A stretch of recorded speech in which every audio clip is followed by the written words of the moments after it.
Next topic நமக்கு என்ன இருக்குன்னு பாத்தீங்கன்னா பொது மற்றும் தனியார் துறைகள். ஓகேங்களா? ஸோ இந்திய பொருளாதாரத்துல அடுத்த டாபிக் நமக்கு வந்து சிலபஸ்ல பொது மற்றும் தனியார் துறைகள் அப்படின்னு சொல்லிட்டு ஒரு டாபிக் நமக்கு வந்து கொடுத்துருப்பாங்க சிலபஸ்ல. ஓகேங்களா? ரொம்பவே இன்ட்ரெஸ்டிங்கான ஒரு டாபிக். ஓகேங்களா? ரொம்பவே இன்ட்ரெஸ்டிங்கான ஒரு டாபிக். ஸோ நிறைய விஷயங்கள் வந்து பாத்தீங்கன்னா அப்டேட் ஆயிருக்கும். சில விஷயங்கள் நம்ம ஸ்கூல் புக் விஷயத்த எல்லாமே நான் உங்கள்ட்ட வந்து பேசுறேன். அதுக்கப்புறம் உள்ள விஷயங்கள் எல்லாமே நான் வந்து பாத்தீங்கன்னா அப்டேட் பண்றேன். ஓகேங்களா? ஸோ இதுல இருக்கக்கூடிய விஷயங்கள் எல்லாத்தையுமே மீதி விஷயங்கள் எல்லாத்தையுமே நான் வந்து உங்களுக்கு கரெக்டா என்ன என்ன அப்படின்னு சொல்லிட்டு அப்டேட் பண்றேன். விரிவா பார்க்கலாம். கொஸ்டின் எப்படி சார் நிறைய கேட்பாங்களா அப்படின்னு பாத்தீங்கன்னா கொஞ்சம் ரேர் தான். ஓகேங்களா? எப்பயாச்சும் கேட்பாங்க. கேட்டா கேட்பாங்க, கேட்கலாம் இல்ல அப்படின்றது மாதிரியான இதுதான். ஸோ ரொம்ப போட்டு நம்ம ப்ரெஷர் பண்ணிக்க வேணாம், பார்க்கலாம். ஓகேங்களா? ஸோ ஃபர்ஸ்ட் பொதுத்துறை, தனியார் துறை அது என்ன? ஸோ பொதுத்துறைனா என்ன, தனியார் துறைனா என்ன அப்படின்றது நமக்கு தெரியணும். கரெக்டா? பொதுத்துறைனா என்ன, தனியார் துறைனா என்னன்னு நமக்கு தெரியணும். ஸோ பொதுத்துறை அப்படின்றது நமக்கு வந்து சேவை தான் அதோடைய பிரதானம். மக்களுக்கு சேவை செய்யறது அப்படின்றது தான் அதோடைய பிரதானமா இருக்கும். அப்படிதானே? ஆனா தனியார் துறை அப்படின்னு பார்க்கும்போது அது வந்து எப்படி இருக்கும்? ஃபுல் அண்ட் ஃபுல்லாவே லாப நோக்கத்தோட தான் இருக்கும். எப்படி இருக்கும்? ஃபுல் அண்ட் ஃபுல்லாவே லாப நோக்கத்தோட தான் நமக்கு வந்து இருக்கும். அப்படிதானே? ஸோ இப்போ நீங்களே ஒரு தனியார் ஒரு கம்பெனி ஒன்று ஸ்டார்ட் பண்றீங்க தனியாட்டு. கண்டிப்பா நம்ம வந்து என்ன இதுல பண்ணுவோம்? நமக்கு லாபம் வரணும்னு சொல்லி தானே பண்ணுவோம். அப்படிதானே? ஸோ யாரா இருந்தாலும் அதுதான். ஸோ அப்ப சிம்பிள் கான்செப்ட் இது வந்து லாப நோக்கத்தோட தான் நமக்கு வந்து தனியார் துறை இருக்கும். இப்ப கவர்மெண்ட் ஒரு இது நடத்துது அப்படின்னா, இப்போ ஹாஸ்பிட்டல் இருக்குது. நீங்க பிரைவேட் ஹாஸ்பிட்டல் போறீங்க. அங்க உங்க ஃபீஸ் வந்து உங்களால வந்து சொல்லவே முடியாது. அப்படிதானே? எவ்வளவு நாளும் இருக்கலாம். சாதாரண காய்ச்சல் போனா கூட 500ல இருந்து 1000 ரூபாய் வரை செலவாகும். கவர்மெண்ட் ஹாஸ்பிட்டல் போறீங்க அப்படின்னு பாத்தீங்கன்னா அங்க ரொம்பவே கம்மியா இருக்கும். ஃப்ரீயா கிடைக்கும். அப்படிதானே? சோ அப்ப அதுதான் சேவை நோக்கம் அப்படின்றது. ஓகே. சோ இதுதான். புரிஞ்சு இல்லையா? சோ இப்ப நம்ம வந்து பொதுத்துறையை பற்றி டீட்டெயிலா பார்க்கலாம். நமக்கு என்னென்ன பொதுத்துறைகள்லாம் இருக்குது, எப்படி செயல்படுது அப்படின்னு சொல்லிட்டு நம்ம வந்து டீட்டெயிலா பார்க்கலாம். ஓகேங்களா? சோ பார்க்கறதோட மட்டும் இல்ல, இதுல ஃபேக்சுவல் பாயிண்ட். இத வந்து பாத்தீங்கன்னா ஃபுல்லாவே ஃபேக்சுவல் பாயிண்ட்ஸ் தான். ஓகேங்களா? ஃபுல் அண்ட் ஃபுல்லாவே ஃபேக்சுவல் பாயிண்ட்ஸ் தான். இதெல்லாம் கேள்விப்பட்டிருப்பீங்க இல்லையா? மகாரத்னா, நவரத்னா இதெல்லாம் வந்து கேள்விப்பட்டிருப்பீங்க இல்லையா? சோ எல்லாமே நம்ம வந்து கிளியரா பார்க்க போறோம். ஒரு ஷார்ட்டான டாபிக் தான். நான் என்ன சொல்லுவேன்னா முடிஞ்ச அளவு படிச்சுக்கோங்க. சொல்ற ஃபேக்சுவல் பாயிண்ட மட்டும் பார்த்துக்கோங்க. பொதுத்துறையுடைய வரலாறு 1947ல பலவீனமான தொழில்துறை தளத்தை கொண்ட வேளாண்மையை முதன்மையாக கொண்ட நாடு. நமக்கு வந்து ஸ்டார்டிங்ல பாத்தீங்கன்னா வேளாண்மை தான் பிரதானம். ஃபர்ஸ்ட் இதுல வந்து பாத்தீங்கன்னா வேளாண்மைக்கு தான் நமக்கு வந்து என்ன கொடுத்திருப்பாங்க? வேளாண்மைக்கு தான் நமக்கு வந்து ஒரு முக்கியத்துவம் கொடுத்திருப்பாங்க. முதல் 5 ஆண்டு திட்டம் நமக்கு வந்து வேளாண்மையை அடிப்படையா வச்சு வரக்கூடியது. அப்படிதான். சோ அப்ப நமக்கு வந்து பாத்தீங்கன்னா வேளாண்மை நமக்கு வந்து தொழில்துறையே ஒண்ணு கிடையாது. ஓகே. 2வது தான் ஹெவி இண்டஸ்ட்ரீஸ்க்குலாம் வந்து பாத்தீங்கன்னா முக்கியத்துவம் கொடுப்பாங்க. ஓகேங்களா? சோ அப்ப நமக்கு வந்து பாத்தீங்கன்னா நம்ம வந்து ஒரு கலப்பு பொருளாதாரத்தை வந்து மெயின்டைன் பண்றோம். அப்ப நமக்கு நாட்டுல பொதுத்துறை இருக்குது, தனியார் துறை இருக்குது. கரெக்ட்டுங்களா? பொதுத்துறை இருக்குது, தனியார் துறை இருக்குது. ஓகேங்களா? ஓகே. சோ இப்ப வந்து பாத்தீங்கன்னா 1947 நம்ம வந்து அந்த மாதிரியான ஒரு ஸ்டேட்லாம் இருக்கிறோம். எப்போ சுதந்திரம் கிடைச்ச உடனே. ஆங்கிலேயர்கள் நிறுவிய இந்த 18 போர் தளவாட தொழிற்சாலைகள் மட்டுமே நமக்கு வந்து நம்ம நாட்டுல இருந்துச்சு. ஓகேங்களா? நம்ம நாட்டுல வந்து அதுவரை வெறுமனே 18 போர் தளவாட தொழிற்சாலைகள் தான். போர் தளவாடம் அப்படின்னா போருக்காக யூஸ் பண்ற அந்த வெப்பன்ஸ் எல்லாம் பண்ற அதுதான் நமக்கு வந்து பாத்தீங்கன்னா இங்க பொதுத்துறை அப்படின்ற கணக்குல இருந்துச்சு. அதாவது கவர்மெண்ட் கண்ட்ரோல் இருக்கக்கூடிய அந்த தொழில்துறை நிறுவனங்களா இருந்துச்சு. ஓகேங்களா? சோ இந்த இதெல்லாம் வந்து பாத்தீங்கன்னா 2 விஷயத்துக்காக 1948ல வந்து பாத்தீங்கன்னா 1948ல நமக்கு வந்து ஃபர்ஸ்ட் இண்டஸ்ட்ரியல் பாலிசி அப்படின்னு ஒண்ணு கொண்டு வராங்க. ஓகேங்களா?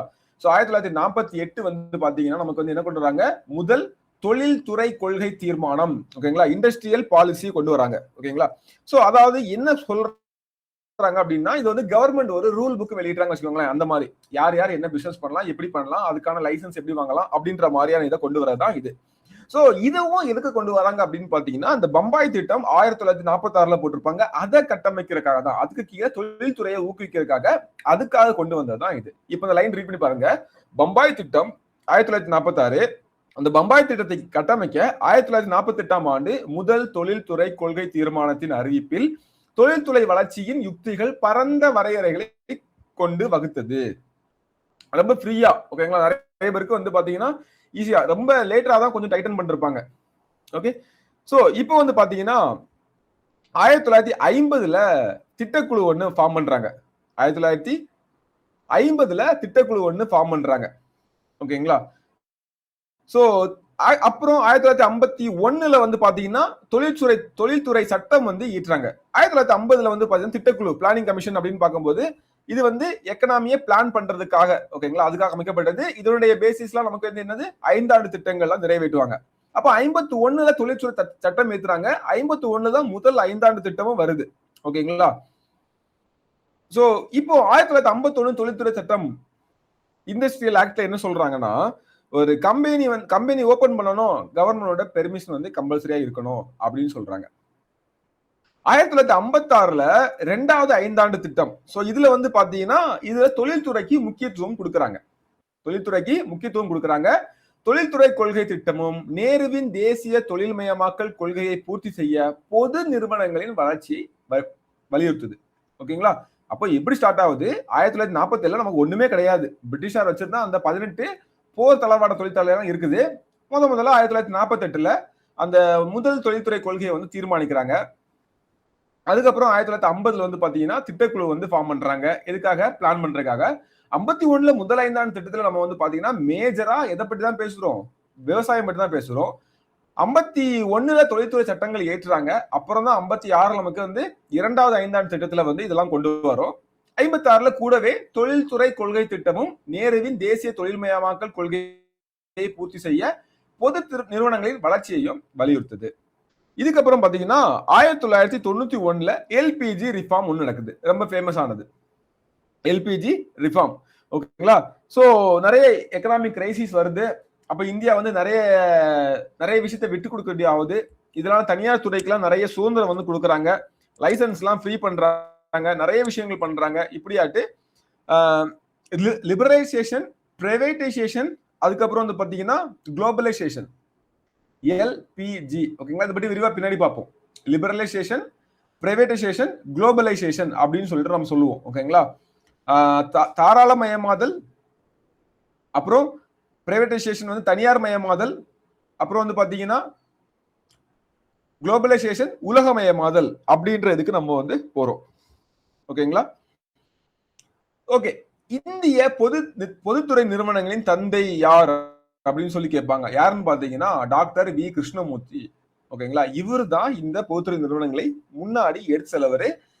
இந்திய புள்ளி விவர நிபுணரான PC மஹலானோபிஸ் வந்து இதுக்கு உதவியாட்டு இருந்திருப்பாரு, ஓகேங்களா. இதுக்கு வந்து உதவியாட்டு இருந்திருப்பாரு. ஓகே, இது ஒரு முக்கியமானது.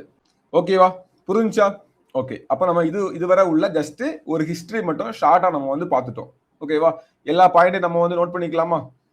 ஓகே, அப்ப 1947 கதை தெரியும், 48 கதை தெரியும், 50 திட்டக்குழு தெரியும், 51 தொழில்துறை சட்டம் தெரியும், 56 2ஆம் 5 ஆண்டு திட்டம் தெரியும். அது கூட தொழில்துறை கொள்கை நேருவோட சேர்ந்து வந்த அந்த விஷயங்கள் நமக்கு வந்து தெரியும், அப்படிதானே. அடுத்து வந்து பாத்தீங்கன்னா இந்தியாவுடைய பொதுத்துறை நிறுவனங்களின் தந்தை யாரு அப்படின்னு கேட்டா யார் சொல்லுவீங்க? Doctor V Krishnamurthy. யாரு? Doctor V Krishnamurthy. ஓகே, அடுத்தது பாருங்க, 1991 நமக்கு வந்து தனியார் துறைக்கு வந்து அதிக பிரிக்கப்படுது, பிரிக்கப்படுது, பார்க்கலாம். ஓகே, ஃபர்ஸ்ட் வந்து முதன்மை பொருட்கள், முதன்மை பொது பயன்பாடுகள். என்னது? முதன்மை பொது பயன்பாடுகள். அதாவது என்னன்னு பாத்தீங்கன்னா இந்தந்த விஷயங்கள் எல்லாம் இந்த பொருளாதார தேவைக்கு அத்தியாவசியம் அப்படின்னு சொல்லுவோம் இல்லையா, அதுதான். ஃபார் எக்ஸாம்பிள் வந்து பாத்தீங்கன்னா விமான நிறுவனங்கள், ரயில்வே, கப்பல் போக்குவரத்து, மின் உற்பத்தி, தொலைத்தொடர்பு. ஓகே, சோ அதே மாதிரி பாத்தீங்கன்னா இது எல்லாமே நமக்கு வந்து பாத்தீங்கன்னா ரொம்ப முதன்மையானவை. இது இல்லாம பண்ண முடியாது. அதாவது டிரான்ஸ்போர்டேஷன், கம்யூனிகேஷன் தான், அவ்வளவுதான். சிம்பிளா என்ன சொல்லலாம்? தகவல் தொடர்பு, டிரான்ஸ்போர்டேஷன், அதே மாதிரி communication. Okay, transportation and communication. So இந்த ரெண்டு தான் வந்து பாத்தீங்கன்னா இதுல முதன்மையானது அப்படின்றது. சோ அதுக்கப்புறம் பாருங்க, கட்டளை பொருளாதாரத்தினுடைய அதிகாரங்களை தன்னுடைய கட்டுப்பாட்டுல வச்சிருக்கணும் அப்படின்னு சொல்றது. கட்டளை பொருளாதாரத்துடைய அதிகாரங்கள் என்னது? பாதுகாப்பு, வங்கிகள், நிலக்கரி, ஓகேங்களா, சுரங்கங்கள், எண்ணெய், எஃகு, இதெல்லாம் வந்து தன்னுடைய கண்ட்ரோல்ல வந்து கொண்டு வரணும் அப்படின்றது, ஓகேவா. சோ அடுத்தது பாத்தீங்கன்னா தொழில் முனைவோர் பங்கினை வகிப்பவை, அதாவது மூலதன தீவிர தொழில்கள், ஓகேங்களா. இது என்னன்னு பாருங்க. எடுத்துக்காட்டாக வந்து பாத்தீங்கன்னா தொழில் முனைவோர் அப்படின்றப்ப புதுசா ஒரு தொழில் பண்ண வராங்க, தனியார் வந்து பண்ண வராங்க அப்படின்னா அவங்களுடைய இதுல, ஓகேங்களா. சோ அதுவும் தீவிரமான தொழில்களா இருக்கும். இப்ப இரும்பு தாதி எடுத்து இரும்பு பண்றதாகட்டும், அதே மாதிரி பெட்ரோ கெமிக்கல் பொருட்களாகட்டும், உரம், சுரங்கம், கப்பல் கட்டுமானது, ஓகேங்களா? சோ இந்த மாதிரி விஷயங்கள் எல்லாமே 3வது. அதுக்கப்புறம் பாருங்க, அரசின் முற்றுரிமை கீழ் உள்ள பொதுத்துறை நிறுவனங்கள். ஓகே, அரசினுடைய முற்றுரிமை கீழ உள்ள பொதுத்துறை நிறுவனங்கள் அப்படின்னு பார்க்கும்போது தொலைத்தொடர்பு உபகரணங்கள், தொலைத்தொடர்பு வேற, தொலைத்தொடர்பு உபகரணங்கள் வேற, ஓகேங்களா? பாதுகாப்பு உற்பத்தி இதெல்லாம் பண்றது. அதே மாதிரி ரயில்வே, இது எல்லாமே வந்து பாத்தீங்கன்னா இது ஒரு கேட்டகரி. அப்புறம் பாருங்க, உயர் தொழில்நுட்ப தொழில்களுக்கு மட்டுமே பிரத்யேகமாக இருப்பவை. எடுத்துக்காட்டு வந்து அணுசக்தி. ஓகேவா? சோ இது ஒரு பார்ட்டா பிரிக்கிறாங்க.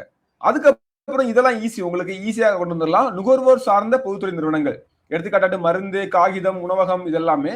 அப்புறம் நலிவடைந்த தனியார் நிறுவனங்களை கையகப்படுத்துவதற்கு அமைக்கப்பட்ட பொதுத்துறை நிறுவனங்கள். எனது நலிவடைந்த தனியார் நிறுவனங்களை கையகப்படுத்துவதற்காக, எது ஜவுளி, பொறியியல் சம்பந்தமானது. அப்புறம் வர்த்தக கழகமாட்டே அமைக்கப்பட்ட பொதுத்துறை நிறுவனங்கள் இந்திய உணவு கழகம். அதுக்கப்புறம் பாருங்க, ஆலோசனை மற்றும் பொறியியல் சேவைகள் வழங்கும் பொதுத்துறை நிறுவனங்கள். ஓகேங்களா?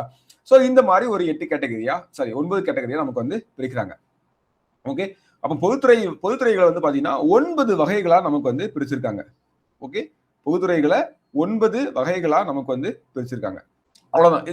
இதை வந்து லைட்டா பாத்துக்கோங்க, ரொம்ப டீட்டெயிலா நம்ம வந்து பாத்துக்க வேணாம். ஓரளவு வாட் இஸ் வாட், ஓகே, தெரிஞ்சா மட்டும் உங்களுக்கு வந்து போதுமானது. கிளியரா? ஓகே, இப்போ இந்த பொதுத்துறையினுடைய முக்கியத்துவம், ஓகேங்களா? சோ ஒன்ஸ் நீங்க வந்து ரீட் பண்ணிட்டீங்கன்னா உங்களுக்கு இது வந்து கிளியர் ஆயிரும். ஓகே, சோ இதை பற்றி கவலைப்பட வேணாம். பொதுத்துறையினுடைய முக்கியத்துவம் நீங்களே கெஸ் பண்ணுங்களேன். ஒரு பொதுத்துறை நிறுவனம் வந்து ஏன் இருக்கணும்? ஏதாவது ஒரு கவர்மெண்ட் செக்டார் எடுத்துக்கோங்க, ரயில்வேயோ, பஸ்ஸோ, ஓகேங்களா? சோ ஏதாவது ஒரு செக்டாரை வந்து நீங்க எடுத்துக்கோங்க, ஓகேங்களா? சோ அந்த செக்டார்ல வந்து பாத்தீங்கன்னா எதுக்கெல்லாம் தேவைப்படும்? ஃபர்ஸ்ட் வந்து மூலதன உருவாக்கம், அப்படிதானே? சோ ஒரு கேபிட்டலை வந்து பில்ட் பண்றது. ஓகே, அப்புறம் நம்மளுடைய பொருளாதார மேம்பாட்டுக்கான விஷயங்களை பண்றது. அப்புறம் சமசீரான வட்டார வளர்ச்சி, வேலை வாய்ப்பு உருவாக்கம், ஓகேங்களா? ஏற்றுமதி ஊக்குவிப்பு, அந்நிய செலவாணி வருவாய், ஓகேங்களா? நான் வந்து பாத்தீங்கன்னா ரயில்வே சொல்றது, இது சொல்லுவோம் எக்ஸாம்பிளுக்கு தான். நீங்க அப்படியே இண்டஸ்ட்ரி பக்கம் வாங்க. ஓகே, ஒரு கவர்மெண்ட் பண்ற ஏதோ ஒரு இண்டஸ்ட்ரி பக்கம் வாங்க, ஓகேங்களா? அணு உலையா இருக்கலாம், ஸ்டீல் மேனுபேக்சரிங் பண்றதா இருக்கலாம், ஓகேங்களா? ஏதோ ஒண்ணு கண்டிப்பா நமக்கு வந்து ஒரு மிகப்பெரிய கேபிட்டல் கிடைக்கும், அப்படிதானே? அதே மாதிரி பொருளாதாரம் வந்து வளர்ச்சி அடையும்.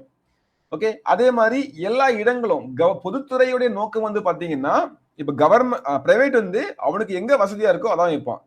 கவர்மெண்ட் வந்து என்ன சொல்லுவாங்க, எல்லாருக்கும் அக்சசிபிளா இருக்கணும் அப்படின்ற மாதிரி. அப்போ சமசீரான வட்டார வளர்ச்சி, இதனால் நிறைய வேலை வாய்ப்புகள் உருவாக்கும், அப்படிதானே? சோ ஏற்றுமதி ஊக்குவிப்பு, அந்நிய செலவாணி வருவாய், நிறைய பொருட்கள் வரும்போது உபரியா வரும்போது ஏற்றுமதி ஆட்டோமேட்டிக்கா நடக்கும். இல்ல ஏற்றுமதி பண்றதுக்கு என்ன பண்ணணும் அப்படின்னு அதுல போக்கஸ் பண்ணுவோம். நலிவடைந்த தொழில்கள் எல்லாம் வந்து பாதுகாக்கப்படும் கவர்மெண்ட்னால. ஓகே, இறக்குமதிக்கு மாற்றாட்டு இது இருக்கும், அப்படின்னா அதிக பொருட்கள் வெளிநாட்டுல இருந்து இறக்கு போயலாம், நாமளே வந்து பெட்டரா நிறைய பொருட்கள் வந்து பண்ண முடியும். சோ இதான் வந்து பொதுத்துறையினுடைய முக்கியத்துவம். ஓகேங்களா? சோ அடுத்து பாருங்க, பொதுத்துறை நிறுவனங்களுடைய பட்டியல் அப்படின்னு பார்க்கும்போது நான் இங்க வந்து ஸ்கூல் புக் டேட்டா கொடுத்திருக்கேன். 2017ஆம் ஆண்டு பொறுத்தவரை 8 மகாரத்னா தொழில்கள் இருந்துச்சு, 16 நவரத்னா தொழில்கள், 74 மினிரத்னா தொழில்கள், கிட்டத்தட்ட 300 பொதுத்துறை நிறுவனங்கள் உள்ளன. ஓகேங்களா? கிட்டத்தட்ட 300 பொதுத்துறை நிறுவனங்கள் இதுல இருக்கு அப்படின்னு சொல்றாங்க. புரியுதா? சோ பொதுத்துறை நிறுவனங்களே பட்டியல். அப்ப நம்ம இவ்வளவு நேரம் பார்த்தது மட்டும் ஜஸ்ட் அப்படி ஒரு ரீகால் பண்ணுவோம். ஃபர்ஸ்ட் வந்து ஜஸ்ட் பொதுத்துறை நிறுவனங்களுடைய என்ன பார்த்தோம்? வரலாறு பார்த்தோம். அடுத்தது வந்து பாத்தீங்கன்னா பொதுத்துறை வந்து 9 வகையா பிரிக்கப்பட்டிருக்கு, அதை பற்றி பார்த்தோம். அடுத்தது வந்து என்ன பார்த்தோம்? தொழில் முனைவோருடைய அது 9 வகைகள் பார்த்தோம். என்னது? முதன்மை பொது பயன்பாடுகள், அதாவது டிரான்ஸ்போர்டேஷன், கம்யூனிகேஷன். அதே மாதிரி பாத்தீங்கன்னா கட்டளை பொருளாதாரத்துடைய அதிகாரங்களை தனது கட்டுப்பாட்டுல வச்சிருக்கக்கூடியது, ஓகேங்களா? சோ அதாவது பாதுகாப்பு, வங்கிகள், நிலக்கரை சுரங்கங்கள், இதெல்லாமே தொழில் முனைவோர் பங்கினை வைக்கக்கூடியவை, ஓகேங்களா? சோ இந்த இரும்பு தாதுவா இருக்கட்டும், உரம், சுரங்கம், கப்பல் கட்டுமானம் எல்லாமே இருக்கட்டும், ஓகேங்களா? அரசுடைய முற்றுரிமை கீழே வரக்கூடியவை, கவர்மெண்டோடைய கண்ட்ரோல் தான் இருக்கும் அப்படின்றது. உயர் தொழில்நுட்ப நுகர்வோர் சார்ந்த பொதுத்துறை நிறுவனங்கள், நலிவடைந்த தனியார் நிறுவனங்களை கையகப்படுத்தல், வர்த்தக கழகமாக அமைக்கப்பட்டுள்ள பொதுத்துறை நிறுவனங்கள், இதை பார்த்துக்கோங்க. இந்திய உணவு கழகம், ஓகேங்களா? Food corporation of India. ஆலோசனை மற்றும் பொறியியல் சேவைகள் வழங்கும் பொதுத்துறை நிறுவனங்கள், எக்ஸாம்பிள் வந்து பாத்தீங்கன்னா மெக்கான் அப்படின்ற நிறுவனம், ஓகேங்களா? சோ இது எல்லாமே நம்ம வந்து பார்த்தோம். அடுத்து வந்து பாத்தீங்கன்னா பொதுத்துறை நிறுவனங்களுடைய முக்கியத்துவம் பார்த்தோம். ஃபைனா? ஞாபகம் இருக்கு இல்லையா? இப்போ பொதுத்துறை நிறுவனங்களுடைய பட்டியலை வந்து பார்க்க போறோம். ஓகே, சோ இது வந்து முக்கியமானது, பொதுத்துறை நிறுவனங்களுடைய பட்டியல். சோ நான் சொன்ன மாதிரி 2017 ஆண்டை பொறுத்தவரையில ஓகேங்களா, இது வந்து ஸ்கூல் புக் டேட்டா. 8 மகாரத்ன தொழில்கள், 16 நவரத்ன தொழில்கள், 74 மினி ரத்னா தொழில்கள் நமக்கு வந்து இருக்குது. ஓகேங்களா, கிட்டத்தட்ட 300 பொதுத்துறை நிறுவனங்கள் உள்ளன. எவ்வளவு இருக்குது? 300. இப்போ மகாரத்னா தொழில்களா இருக்கணும் அப்படின்னா என்ன வரைமுறை, எப்படி அதை வந்து மகாரத்னா, நவரத்னா, மினி ரத்னா அப்படிலாம் பிரிக்கிறாங்க அப்படின்றது தெரியும் இல்லையா? மகாரத்னாவா இருக்கணும் அப்படின்னு பாத்தீங்கன்னா நிகர லாபம் ஓகேங்களா, நெட் ப்ராஃபிட் வந்து கிட்டத்தட்ட 2500 கோடி ரூபாயா இருக்கணும். என்ன இருக்கணும்? 2500 கோடி ரூபாய் இருக்கணும் பெர் இயருக்கு. நிகர மதிப்பு, டோட்டல் வேல்யூ ஓகேங்களா, நெட் வேல்யூ, லாபம் வேற வேல்யூ வேற, வேல்யூ வந்து 10,000 கோடி ரூபாயா இருக்கணும். வருடத்துக்கு டர்ன் ஓவர் வந்து பாத்தீங்கன்னா 10,000 கோடியா இருக்கணும். அப்படி இல்லைன்னா வருவாய் வந்து 3 ஆண்டுகளுக்கு 20,000 கோடி ரூபாய் இருக்கணும். ஓகேங்களா, அதாவது கடந்த 3 ஆண்டுகள்ல 20,000 கோடி ரூபாய் ஈட்டிருக்கணும். அதே மாதிரி ஒரு வருடத்துக்கு 10,000, இப்ப கடைசி வருடத்துல 10,000 வந்து வந்திருக்கணும். நிகர லாபம் மட்டுமே 2,500 கோடி ரூபாய் வந்திருக்கணும். அதுதான் மகாரத்னா தொழில்கள். எக்ஸாம்பிள் பாத்தீங்கன்னா தேசிய அனல் மின் கழகம் NTPC, ஓகே, அதே மாதிரி இயற்கை எரிவாயு ஆணையம் ONGC, அப்புறம் இந்திய இரும்பு ஆலை ஆணையம் SAIL, இந்திய இரும்பு ஆலை ஆணையம் SAIL. ஓகேங்களா, சோ இது எல்லாமே நமக்கு வந்து எதுல வருது? இந்த மகாரத்னால வருது. இந்த மகாரத்னால வருது. ஓகேங்களா, சோ ஜஸ்ட் ஒரு சாம்பிள் தான். அப்போ மறுபடியும் இந்த ஸ்லைடை நல்லா பார்த்து ஞாபகம் வச்சுக்கோங்க. நிகர லாபம் நமக்கு என்ன வரணும்? 2,500 கோடியா இருக்கணும். லாபம் நல்லா ஞாபகம் வச்சுக்கோங்க, அதான் இதுல வந்து முக்கியமான விஷயம். அதே மாதிரி நிகர மதிப்பு வந்து 10,000 கோடியா இருக்கணும் பெர் இயருக்கு. ஓகேங்களா, அதுக்கப்புறம் வந்து பாத்தீங்கன்னா 3 ஆண்டுகளுக்கு அப்படின்னு பார்க்கும்போது கடைசி 3 ஆண்டுகள்ல 20,000 கோடியா இருந்திருக்கணும் அப்படின்ற ஒண்ணு. சோ ஒரு எக்ஸாம்பிள் பாத்தீங்கன்னா தேசிய அனல் மின் கழகம், எண்ணெய் மற்றும் இயற்கை எரிவாயு கழகம், ஓகேங்களா, so oil and natural gas corporation, SAIL, அப்புறம் ஓகேங்களா steel authority of India limited, இந்திய இரும்பு ஆலை ஆணையம். ஓகேங்களா, சோ இது எல்லாமே நமக்கு வந்து முக்கியத்துவமா இருக்குது. ஃபைனா, அடுத்தது ஓகே, கூடவே இன்னும் 2 எக்ஸாம்பிள் பாருங்க. பெல், பாரத் மிகு மின் நிறுவனம், ஓகேங்களா, பாரத் ஹெவி எலக்ட்ரிக்கல் லிமிடெட், அப்புறம் இந்திய எண்ணெய் நிறுவனம் இந்தியன் ஆயில் கார்பரேஷன் லிமிடெட், இந்திய நிலக்கரி நிறுவனம் CIL, கெயில் இந்தியா நிறுவனம், ஓகேங்களா கெயில், ஓகே, அதுக்கப்புறம் பாத்தீங்கன்னா பாரத பெட்ரோலியம் நிறுவனம், பாரத் பெட்ரோலியம் கார்பரேஷன் லிமிடெட் அப்படின்றது. ஓகே, சோ இப்போ நமக்கு வந்து என்ன பார்க்க போறோம்னு பாத்தீங்கன்னா நவரத்னா தொழில்கள். என்ன பார்க்க போறோம்? நவரத்னா தொழில்கள் அடுத்த முக்கியமானது. சோ இப்போ மகாரத்னா வந்து கிளியரா, இதுல எந்த பிரச்சனையும் இல்லைல்ல மகாரத்னா. ஓகே, இப்ப பாருங்க, மகாரத்னா அப்படின்ற என்னன்னா ஒரு நிறுவனம்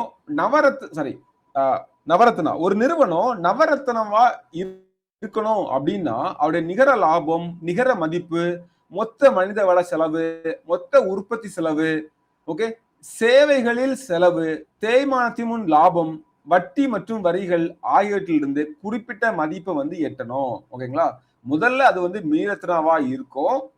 அப்புறம் வந்து பாத்தீங்கன்னா அதுல 4 சுதந்திரமான இயக்குனர்கள் இருந்தாங்கன்னா அது நவரத்னாவா மாறும். ஓகே, முக்கியமான பாயிண்ட் தான். அதுல வந்து 4 சுதந்திரமான இயக்குனர்கள் இருந்தாங்க அப்படின்னா அது வந்து என்னவா மாறும்? நவரத்னாவா மாறும். புரிஞ்சுதா? ஓகே, சோ அப்போ நிகர லாபம், நிகர மதிப்பு, மொத்தம் இது எல்லாமே ஓகேங்களா, தேய்மானத்துக்கு முன்னாடி லாபம், வட்டி மற்றும் இது எல்லாமே வந்து பாத்தீங்கன்னா ஒரு நிறுவனம் வந்து முதல்ல மினிரத்னாவா இருக்கும். அந்த நிறுவனம் ஒரு 4 சுதந்திரமான இயக்குனர்கள் இருந்துச்சு அப்படின்னா அது நவரத்னாவா மாறும். ஓகேங்களா, நமக்கு நவரத்னா என்னெல்லாம் பாத்தீங்கன்னா, ஓகே, நவரத்னா நமக்கு வந்து என்ன அப்படின்னு பாத்தீங்கன்னா நமக்கு வந்து இந்திய கொள்கல நிறுவனம், ஓகேங்களா, CONOR, அதே மாதிரி பாத்தீங்கன்னா இந்திய பொறியாளர்கள் நிறுவனம், இந்துஸ்தான் இந்திய நிறுவனம், இந்துஸ்தான் பெட்ரோலிய நிறுவனம், மகநகர் தொலைபேசி நிறுவனம், அதே மாதிரி பாத்தீங்கன்னா தேசிய அலுமினியம் கம்பெனி, ஓகேங்களா, தேசிய aluminium company, national aluminium corporation of, ஓகேங்களா, சோ அப்புறம் வந்து பாத்தீங்கன்னா நெய்வேலி பழுப்பு நிலக்கரி நிறுவனம், ஓகேங்களா, NLCL, ஓகே, இந்திய ஆயில் எண்ணெய் நிறுவனம், ஓகேங்களா, அதுக்கப்புறம் பாத்தீங்கன்னா அதான் ஆயில்னு சொல்லுவாங்க. அப்புறம் வந்து பாத்தீங்கன்னா இந்திய கப்பல் நிறுவனம்.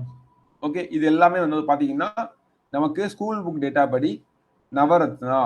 ஓகேங்களா, அடுத்தது மினிரத்னா வந்து பாத்தீங்கன்னா மினிரத்னா 1 இருக்கும், மினிரத்னா 2, 3 சொல்லலாம் இருக்கும். மினிரத்னா 1 வந்து பாத்தீங்கன்னா நமக்கு வந்து 3 1 வருடம் நிகர லாபம் 30 கோடி அல்லது அதற்கு மேல் இருக்கணும். ஓகேங்களா, 30+ crore இருக்கணும். தொடர்ச்சியாக 3 வருடங்கள் லாபம் ஈட்டியதா இருக்கணும், நஷ்டத்துல வந்து போயிருக்கக்கூடாது. ஓகே, சில எக்ஸாம்பிள் பாத்தீங்கன்னா ஏர்போர்ட் அத்தாரிட்டி ஆஃப் இந்தியா, இந்திய விமான நிலைய ஆணையம், அப்புறம் வந்து பாத்தீங்கன்னா பாரத இயக்கவியல் நிறுவனம், இதெல்லாம் வந்து பாத்தீங்கன்னா மினிரத்னா 1ல உள்ளது. பிஎஸ்என்எல் பாரத் சஞ்சாகர் நிகாம் நிறுவனம். ஓகேவா, அடுத்து வந்து பாத்தீங்கன்னா சென்னை பெட்ரோலிய நிறுவனம், அப்புறம் இந்திய வர்த்தக மேம்பாட்டு அமைப்பு, எல்லாமே ஃபேக்சுவல் தான், படிச்சுக்க வேண்டியதான். ஓகேங்களா, இந்திய மாநில வர்த்தக கழகம். ஓகேங்களா, சோ இது எல்லாமே மினிரத்னா 2ல வந்து எதெல்லாம் வருது அப்படின்னு பாத்தீங்கன்னா 3 ஆண்டுகளாக தொடர்ச்சியாக லாபம் ஈட்டியுள்ள மற்றும் நேர்மறையான நிகர மதிப்பு கொண்ட. ஓகேங்களா, நிகர மதிப்பு வந்து வேல்யூ வந்து நெகட்டிவா இருக்கக்கூடாது, பாசிட்டிவா இருந்தாலே போதும். ஆனா 3 ஆண்டுகள் தொடர்ச்சியா லாபம் மட்டும் ஈட்டணும். இங்க வந்து லாபம் என்ன 30 கோடி இருந்திருக்கணும். இதுல இருந்து எக்ஸ்டெண்ட் ஆச்சுன்னா 30 கோடி இருக்கிறத தவிர எக்ஸ்ட்ரா 4 சுதந்திரமான இயக்குநர்கள் இருக்கணும், டைரக்டர்ஸ். ஓகே, அப்படின்னா நவரத்னாவா மாறும். புரியுதா?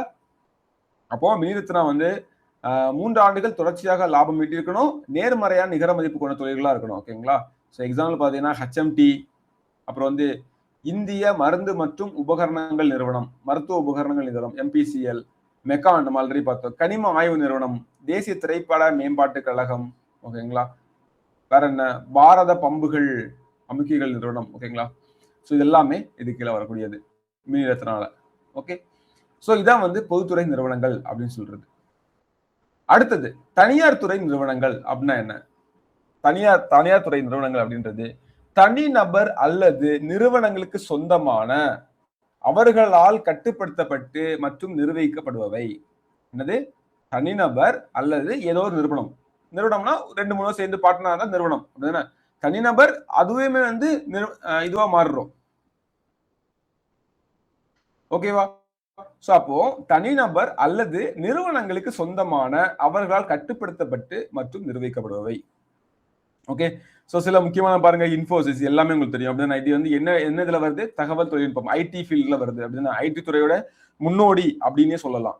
அப்புறம் பாருங்க ஆதித்ய பிர்லா நிறுவனம், இது வந்து பாத்தீங்கன்னா நிறைய தொழில்கள் இருக்குது, கனரக தொழில்களுக்கு வந்து முக்கியத்துவம் கொடுக்கக்கூடியது.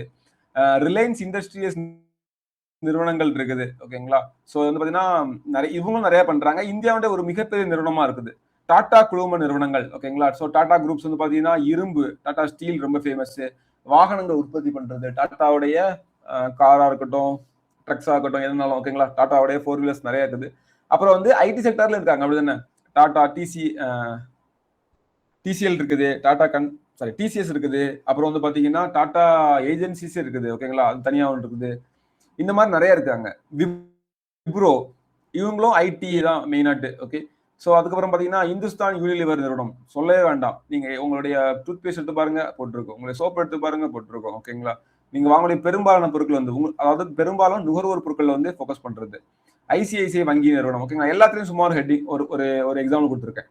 ஓகே, இப்போ தனியார் நிறுவனம் அப்படின்றது அதோடைய பணிகள் என்ன? மெயின் விஷயம் வந்து பாத்தீங்கன்னா புதுமை நவீனமயமாக்குதல். ஓகேங்களா, தேவைகளை கண்டுபிடிப்புகள் தாய். ஒரு தனியார் நிறுவனம் இருக்குது, நீங்களே ஒரு கம்பெனி ஸ்டார்ட் பண்ணீங்க, ஒரு இதுல ஐடியா வருது, ஆல்ரெடி ஒருத்தன் வச்சிருக்கான் அப்படின்னா நீங்க அதை விட மிஞ்சி ஏதோ ஒன்று பண்ணா மட்டும் தான் உங்களால சஸ்டெயின் ஆக முடியும். அப்படின்னா நான் வந்து சட்டை கண்டுபிடிச்சிட்டேன், சட்டை வித்துட்டு இருக்கேன், என்னைய மாதிரி ஒருத்தன் வந்து சட்டை விற்கிறான் அப்படின்னா பெருசா போகாது, ஏன்டே வாங்கிட்டு இருப்பாங்க. அப்படிதானே, சோ அவன் வந்து திடீர்னு ஒரு ஆஃபர் போடுறான், 9 ரூபாய்க்கு போடுறான், நான் 10 ரூபாய்க்கு இருந்தா அவன்கிட்ட போவாங்க, மறுபடியும் நான் வந்து 8 ரூபாய்க்கு போவேன், ஒரு கட்டத்துக்கு மேல கொடுக்க முடியாது, நல்லா இருக்கும் அப்படின்னு சொல்லிட்டு ஒண்ணு பண்றேன். அப்போ ஆட்டோமேட்டிக்கா மக்கள் என்ன, அப்போ வந்து புதுமையை நோக்கி போயிட்டே இருக்குது. ஓகேங்களா, இதை நீங்க எதுக்கெல்லாம் கம்பேர் பண்ணுங்க, சட்டை கம்பேர் பண்ண ஈஸியா புரியுதுக்காக ஏதோ ஒரு பைக்கு கூட, கார் கூட, எது கூடனாலும் கம்பேர் பண்ணுங்க. ஓகே, சோ அப்போ வந்து புதுமை நவீனமயமாதலை உருவாக்கும். ஓகேவா, வீட்டுல நீங்க யூஸ் பண்ற, இன்னைக்கு யூஸ் பண்ற பொருள் 10 வருஷம் முன்னாடி உங்க வீட்டுல எப்படி இருந்துச்சு? உங்க வீட்டுல ஒரு காலத்துல ரேடியோ ஓடிட்டு இருக்கோம், இன்னைக்கு வந்து பாத்தீங்கன்னா ஸ்மார்ட் டிவி உட்கார்ந்து இருக்குது. கரெக்டா? அப்போ இதெல்லாம் தனியார் துறையுடைய பணிகள் தான். லாப நோக்கத்தோடு இயங்க கண்டறிதல். ஓகேங்களா, சோ ஒன்லி ஏம் வந்து ப்ராஃபிட் தான். ஓகே, அவங்களுடைய பொதுத்துறை நிறுவனங்களுடைய ஒன்லி ஏம் என்ன? பொதுத்துறை நிறுவனங்களுடைய ஒன்லி ஏம் என்ன? நமக்கு அவங்களுக்கு லாப நோக்கத்தை விட ரொம்ப முக்கியமான என்னது? சேவை. ஓகேங்களா, சோ உற்பத்தியினுடைய புதிய நுட்பங்களை கண்டுபிடித்தல். ஓகேங்களா, சோ இன்னைக்குள்ள காலம் வர வந்தாச்சு. இன்னும் எந்த அளவுக்கு போயிட்டு இருக்குன்னா, ஒரு விஷயம் கேள்விப்பட்டா ஷாக்கிங்கா இருந்துச்சு, நீங்க திங்க் பண்றது கூட, நீங்க வந்து டிவியை போடணும்னு நினைச்சாலே டிவி ஆன் ஆயிரும், அந்த அளவுக்கு போயிட்டு இருக்குது. கூடிய சீக்கிரம் நம்ம இந்த விஷயங்கள்லாம் பார்க்கலாம். ஓகேங்களா? உற்பத்தி நடவடிக்கைகளை விஞ்ஞான முறையில் நிர்வகித்தல், உள்கட்டமைப்பு மற்றும் சேவைகளை மேம்படுத்தல், இன்ஃப்ராஸ்ட்ரக்சர் டெவலப் பண்ணலாம், சேவைகளை இன்னும் நல்லா பண்ணலாம். ஆனா எல்லாம் காசு கொடுக்குற மாதிரி இருக்கும். மனித மூலதன வளர்ச்சியை ஊக்குவிக்கிறது எல்லாமே வந்து பாத்தீங்கன்னா இந்த பணிகளா இருக்குது. ஓகேவா? சோ அப்போ பொதுத்துறையும் தனியார் துறையும் ஒரு சின்ன ஒப்பீடு பண்ணி பார்க்கலாமா? என்னெல்லாம் வந்து பார்த்தோம் அப்படின்னா, பொதுத்துறை வந்து பாத்தீங்கன்னா சுதந்திரத்துக்கு முன்னாடியே சுதந்திரத்துல இருந்து வலிவடைந்து காணப்படுது. தனியார் துறை 1991க்கு அப்புறம் தான் பெருசா பூம் ஆகுது. ஓகேங்களா? அப்போ நம்ம சொன்ன மாதிரி பொதுத்துறை வந்து சேவை, சமூக நலன். தனியார் துறை வந்து பாத்தீங்கன்னா அதிகபட்ச லாபம் தான் அவங்களோட மெயின் இது. ஓகேங்களா? சோ அதே மாதிரி பாத்தீங்கன்னா பொதுத்துறையில வேலைக்கான உத்தரவாதம் எப்படி இருக்கும்? நிரந்தர வேலை அப்படிதானே? ஆனா தனியார் துறையில எப்பனாலும் வேலையை விட்டு தூக்கலாம் அப்படின்ற மாதிரி இருக்கும். புதுமையை ஊக்குவிக்கிற பொதுத்துறையில கம்மி. இருக்கிறதே தான் தேய்ச்சிட்டு இருப்பாங்க. இன்னும் பாருங்க பிஎஸ்என்எல் எங்க இருக்காங்க? மற்ற இது எங்க எங்க இருக்கு பாருங்க. இல்லையா? ஒரு எக்ஸாம்பிள் சொன்னேன். இது மாதிரி நீங்க திங்க் பண்ணி பாருங்க. தனியார் துறை அந்த புதுமை ஊக்கம் வந்து அதிகமாவே இருக்கும். சமூக பங்களிப்பு பொதுத்துறையில அதிகமா இருக்கும். இங்க வந்து கம்மியா இருக்கும். எல்லா சமூகத்துக்கும் அப்படின்ற மாதிரி கிடையாது. இருந்தா வாங்கிக்கோ அவ்வளவுதான் அப்படின்ற மாதிரி இருக்கும். ஓகேங்களா? அதே மாதிரி விலை கட்டுப்பாடுன்னு வரும்போது கவர்மெண்ட் நிர்வாகிக்கும். கவர்மெண்ட் தான் என்ன சொல்றது டிட்டர்மைன் பண்ணும் எதை பொதுத்துறைக்கு. தனியார் துறைக்கு சந்தை தான் தீர்மானிக்கும். ஓகேங்களா? சோ இதெல்லாம் சும்மா ஒரு கம்பாரிசன். ஓகேங்களா? சோ முக்கியமான இந்த விஷயங்கள்லாம் வந்து பாத்துக்கோங்க.